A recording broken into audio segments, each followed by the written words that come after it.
Hi hello friends, பாருங்கள். இப்போ நம்ம எங்கே வந்திருக்கோன்னா வெக்கல் கட்டுற இயந்திரத்தை பார்க்க வந்திருக்கோம். பாருங்கள் எப்படி வைக்கப்பில்லை கட்டிகிட்டு இருக்கு.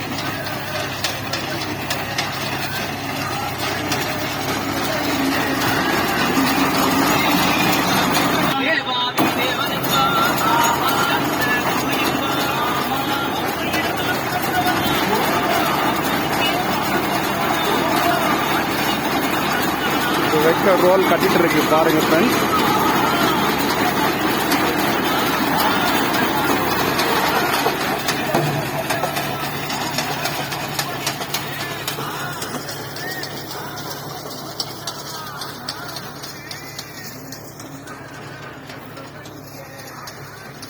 யாருக்கெல்லாம் விவசாயம் பிடிக்குமோ அவங்க லைக் பண்ணுங்க. யாரெல்லாம் விவசாயம் செய்யறவங்களை பிடிக்குமோ அவங்க நம்ம சேனலை மறக்காம சப்ஸ்கிரைப் பண்ணுங்க ஃப்ரெண்ட்ஸ்.